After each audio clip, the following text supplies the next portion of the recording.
Hi friends, പുതിയൊരു വീഡിയോയിലേക്ക് സ്വാഗതം. നിത്യജീവിതത്തിൽ നമുക്ക് ഒഴിവാക്കാൻ പറ്റാത്ത ഒന്നാണ് ഉപ്പ്. ഉപ്പ് കൊണ്ട് സ്വപ്നത്തിൽ പോലും ചിന്തിക്കാൻ കഴിയാത്ത കുറച്ച് കിടിലൻ ടിപ്സാണ് ഞാൻ വീഡിയോയിൽ കാണിക്കുന്നത്. ആദ്യം തന്നെ ഉപ്പ് കൊണ്ട് നമുക്ക് കിച്ചണിൽ എന്തൊക്കെ കാര്യങ്ങൾ ചെയ്യാൻ പറ്റുമെന്ന് നോക്കാം.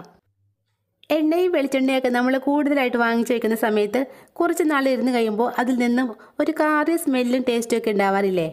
എണ്ണയോ വെളിച്ചെണ്ണയോ സൺഫ്ലവർ ഓയിലോ കൂടുതലായിട്ട് നമ്മൾ വാങ്ങിക്കുന്ന സമയത്ത് ആ കുപ്പിക്കുള്ളിലേക്ക് 3-4 കല്ലുപ്പ് ഇട്ട് കൊടുക്കുകയാണെങ്കിൽ അത് എത്ര നാളിരുന്നാലും കാറൽ വരാതെ സൂക്ഷിക്കാൻ സാധിക്കും. അതുപോലെ തന്നെ ഗോതമ്പ് പൊടിയോ മുളക് പൊടിയോ മല്ലിപ്പൊടിയോ ഒക്കെ നമ്മൾ കുറച്ചധികം വാങ്ങിച്ചു വെക്കുകയോ അല്ലെങ്കിൽ പൊടിപ്പിച്ച് വെക്കുകയോ ഒക്കെ ചെയ്യുമ്പോൾ കുറച്ച് നാൾ കഴിയുമ്പോൾ അതിൽ വണ്ടുകളും പ്രാണികളൊക്കെ വരുന്നത് കാണാറില്ലേ? അത് ഒഴിവാക്കാനായിട്ട് ആ പൊടികളൊക്കെ ഇട്ട് വയ്ക്കുന്ന കണ്ടെയ്നറിലേക്ക് ഒരൽപ്പം ഉപ്പുപൊടി ഇട്ടതിന് ശേഷം നന്നായിട്ടൊന്ന് ഇളക്കി മിക്സാക്കി വെച്ചാൽ മതി. എത്ര നാളിരുന്നാലും അതിൽ വണ്ടുകളും പ്രാണികളും പൂപ്പലും ഒന്നും തന്നെ ഉണ്ടാവില്ല.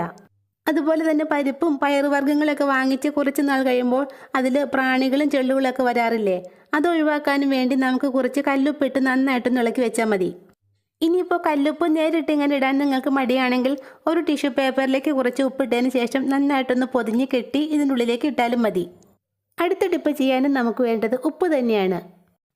നമ്മൾ കിച്ചണിലൊന്നും യൂസ് ചെയ്യാത്ത ഒരു പഴയ പാത്രത്തിലേക്ക് 1 സ്പൂൺ ഉപ്പിട്ട് കൊടുക്കാം.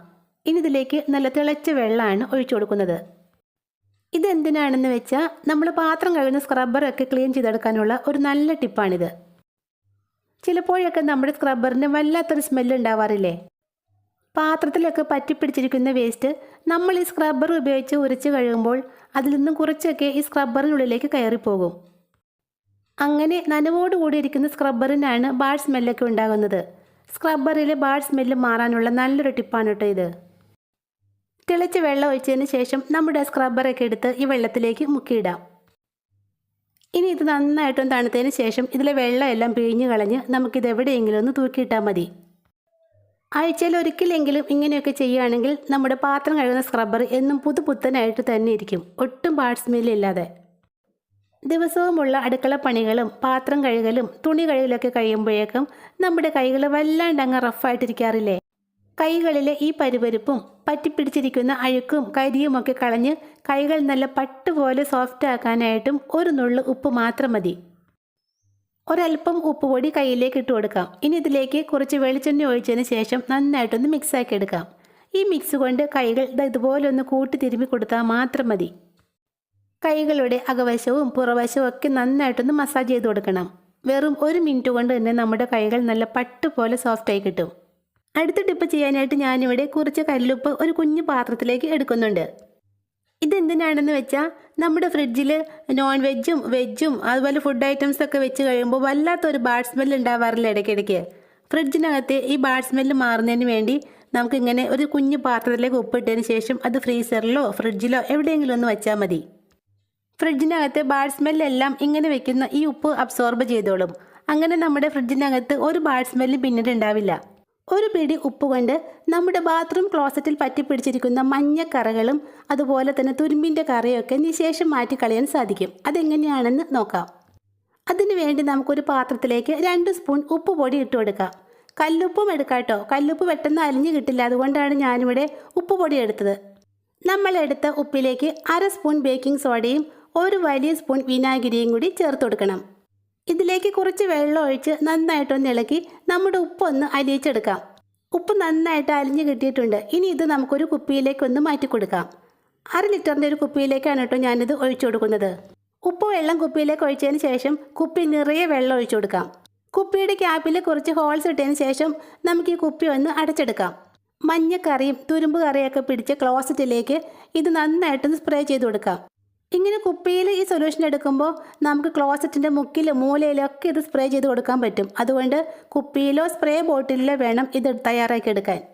ക്ലോസറ്റിൽ എല്ലായിടത്തും നന്നായിട്ടൊന്ന് സ്പ്രേ ചെയ്ത് കൊടുത്തതിന് ശേഷം ഒരു 20 മിനിറ്റ് കഴിഞ്ഞ് നമുക്കിതൊന്ന് ഫ്ലഷ് ചെയ്ത് നോക്കാം. ഇതാ കണ്ടോ, ബ്രഷ് വെച്ച് ഉരയ്ക്കാതെ തന്നെ ക്ലോസറ്റ് നല്ല പാല് പോലെ വെളുത്തിരിക്കുന്നത്.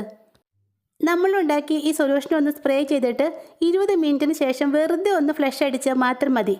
ബ്രഷ് ഇട്ട് ഉരയ്ക്കാതെ തന്നെ കൈ വേദനിക്കാതെ ഒട്ടും വെറുപ്പ് തോന്നാതെ തന്നെ നമ്മുടെ ക്ലോസറ്റ് നല്ല പളപളാന്ന് വെട്ടിത്തിളങ്ങും. വേനൽ രൂക്ഷമായിരിക്കുന്ന ഈ സമയത്ത് മിക്കവരെയും ബാധിച്ചിരിക്കുന്ന ഒരു വലിയ പ്രശ്നമാണ് ചൂടുകുരു. ചൂടുകുരുവിൻ്റെ ആ ചൊറിച്ചിലും വേദനയുമൊക്കെ വെറും ഒറ്റ ദിവസം കൊണ്ട് മാറ്റിയെടുക്കുന്ന കിടിലൻ ടിപ്സാണ് ഞാനിന്നിവിടെ കാണിക്കുന്നത്. എൻ്റെ കയ്യിൽ വന്ന ചൂടുകുരുവാണ് ഈ കാണുന്നത്. ഇത് നോക്കിക്കേ, നല്ല പഴുത്ത് ചുവന്ന് തുടുത്തിരിക്കുന്നത് കണ്ടോ ചൂടുകുരുക്കൾ വന്ന ഭാഗങ്ങളെല്ലാം. ഇത് ഒരൊറ്റ ദിവസം കൊണ്ട് തന്നെയാണ് ഞാൻ മാറ്റിയെടുത്തത്. എൻ്റെ മുത്തശ്ശി പറഞ്ഞു തന്ന ഒരു അത്ഭുത കൂട്ടാണ് കേട്ടോ ഇത്. വെറും ഒരു ദിവസം കൊണ്ട് തന്നെ ചൂടുകുരുവിൻ്റെ ആ ചൊറിച്ചിലും തടിപ്പും ഒക്കെ മാറി. എത്ര കടുത്ത ചൂടുകുരുവായാലും നമ്മുടെ ഈ മരുന്ന് ഒരൊറ്റ പ്രാവശ്യം തന്നെ യൂസ് ചെയ്താൽ മതി, നല്ല റിസൾട്ട് കിട്ടും. ചൂടുകുരുവിനെ കരിച്ച് കളയാനുള്ള നമ്മുടെ മരുന്നുണ്ടാക്കാനായിട്ട് ഞാൻ എടുത്തിരിക്കുന്നത് നല്ല കട്ട തൈരാണ് കേട്ടോ. അതും ഫ്രിഡ്ജിൽ വെച്ച് നന്നായിട്ട് തണുപ്പിച്ചെടുത്തത്. 3 സ്പൂൺ തൈരാണ് ഞാനിവിടെ എടുക്കുന്നത്. നിങ്ങളുടെ ആവശ്യത്തിനനുസരിച്ച് തൈരെടുക്കാം കേട്ടോ. 3 സ്പൂൺ തൈര് ഒരു ബൗളിലേക്ക് ഇട്ട് കൊടുത്തിട്ടുണ്ട്. ഇനി ഇതിലേക്ക് 2 ഐറ്റം കൂടി നമുക്ക് ചേർത്ത് കൊടുക്കണം. ആദ്യം ചേർത്ത് കൊടുക്കുന്നത് ഒരു നുള്ളു ഉപ്പുപൊടിയാണ് കേട്ടോ. ഒരൊറ്റ നുള്ളു ഉപ്പുപൊടി മാത്രം ഇട്ടാൽ മതി. ഉപ്പിൻ്റെ ഗുണങ്ങളൊക്കെ എല്ലാവർക്കും അറിയാവുന്നതല്ലേ. ബാക്ടീരിയകളെ നശിപ്പിക്കാനും ശരീരത്തിലെ നീര് കുറയ്ക്കാനും അതുപോലെ ചർമ്മത്തിലെ ചൊറിച്ചിലൊക്കെ മാറ്റാനും നല്ലൊരു സാധനമാണ് ഉപ്പ്. നമ്മുടെ കട്ട തൈരിലേക്ക് ഉപ്പുപൊടി ഇട്ടതിന് ശേഷം നല്ലതുപോലെ ഒന്ന് ഇളക്കിയെടുക്കണം. നമ്മൾ ഇട്ടുകൊടുത്ത ഉപ്പുപൊടി നന്നായിട്ട് അലിഞ്ഞു കിട്ടണം. ബാക്ടീരിയ, ഫംഗസ് ഇവ മൂലമുണ്ടാകുന്ന സ്കിൻ ഇറിറ്റേഷൻസ് തടയാനും അതുപോലെ തന്നെ മുറിവുകളെ കരിച്ചു കളയാനും കഴിവുള്ള ഒരു ഐറ്റമാണ് ഇനി ഇതിലേക്ക് ചേർത്ത് കൊടുക്കുന്നത്. വൈറ്റമിൻ സിയാൽ സമ്പുഷ്ടമായ നമ്മുടെ നാരങ്ങ നീരാണ് ഞാനിതിലേക്ക് ചേർക്കുന്നത്. ഒരു നാരങ്ങയുടെ പകുതി നീര് ഞാനിതിലേക്ക് ചേർത്ത് കൊടുക്കുന്നുണ്ട്. ലെമൺ ജ്യൂസ് ഒഴിച്ചതിന് ശേഷം നമ്മുടെ മിക്സ് നല്ലതുപോലെ ഒന്ന് ഇളക്കിയെടുക്കാം. അടുത്തതായിട്ട് നമുക്ക് എവിടെയാണോ ചൂടുകുരു വന്നേക്കുന്നത് ആ ഭാഗം നന്നായിട്ടൊന്ന് കഴുകി തുടച്ച് ഉണക്കിയെടുക്കണം. ഒട്ടും നനവില്ലാത്ത ഡ്രൈ സ്കിന്നിലേക്ക് നമ്മുടെ ഈ മാജിക് മിക്സ് ഇതുപോലെ ഒന്ന് പുരട്ടി കൊടുക്കാം. ആദ്യം ഒരു കോട്ട് ഇട്ടതിന് ശേഷം 10-15 മിനിറ്റ് ഒന്ന് വെയിറ്റ് ചെയ്യണം. അതൊന്ന് ഉണങ്ങിക്കഴിയുമ്പോൾ വേണം അടുത്ത കോട്ടിട്ട് കൊടുക്കാൻ. മിക്സ് പുരട്ടി ഏകദേശം 20 മിനിറ്റിന് ശേഷം നമുക്കിത് തണുത്ത വെള്ളത്തിൽ കഴുകി കളയാം. ഇത് കഴുകി കളയാനായിട്ട് സോപ്പ് ഉപയോഗിക്കാൻ പാടില്ല. സോപ്പിന് പകരമായിട്ട് ചെറുപയർ പൊടിയോ കടലമാവോ ഉപയോഗിച്ചാൽ മതി. പിന്നെ ഒരു ദിവസം 2 നേരമെങ്കിലും നമ്മുടെ മിക്സ് ഇതുപോലെ പുരട്ടി കൊടുക്കണം. എങ്കിൽ മാത്രമേ പിറ്റേ ദിവസം ആകുമ്പോഴേക്കും ഇതിൻ്റെ പൂർണ്ണ ഫലം കിട്ടുകയുള്ളൂ. മുത്തശ്ശി പറഞ്ഞു തന്ന ഈ അത്ഭുത മരുന്ന് ഉപയോഗിച്ചപ്പോൾ ഒരൊറ്റ ദിവസം കൊണ്ട് തന്നെ എൻ്റെ കയ്യിൽ ചൂടുകുരു കംപ്ലീറ്റ് മാറി. പിന്നെ കുഞ്ഞുങ്ങൾക്കായിട്ട് ഉപയോഗിക്കുകയാണെങ്കിൽ ഇതിലെ ആ ഉപ്പും നാരങ്ങനീരും നമുക്കങ്ങ് അവോയ്ഡ് ചെയ്യാം കേട്ടോ. കട്ടത്തൈര് മാത്രം എടുത്താൽ മതി. അതുപോലെ തന്നെ ചൂടുകുരുവിൻ്റെ ചൊറിച്ചിലും അസ്വസ്ഥതയും ഇല്ലാതാക്കാനുള്ള മറ്റൊരു ടിപ്പ് കൂടി പറയാം. കുറച്ച് ഐസ് ക്യൂബ്സ് നല്ല കട്ടിയുള്ള ഒരു ടവലിലേക്ക് ഇട്ടതിന് ശേഷം കിഴി പോലെ ഒന്ന് കെട്ടിയെടുക്കാം. ഈ കിഴി കൊണ്ട് ചൂടുകുരു ഉള്ള ഭാഗത്ത് മെല്ലെ മെല്ലെ തടവി കൊടുത്താൽ മതി. ഇങ്ങനെ ചെയ്യുമ്പോൾ ചൂടുകുരുവിൻ്റെ വേദനയിൽ നിന്നും ചൊറിച്ചിലിൽ നിന്നുമൊക്കെ നല്ലൊരു ആശ്വാസം കിട്ടും. അപ്പോൾ ഇന്നത്തെ ഈ ടിപ്സിൽ ഏതെങ്കിലും ഒന്ന് നിങ്ങൾക്ക് യൂസ്ഫുള്ളായി തോന്നുവാണെങ്കിൽ ഈ ചാനൽ ഒന്ന് സബ്സ്ക്രൈബ് ചെയ്തേക്കണേ. താങ്ക്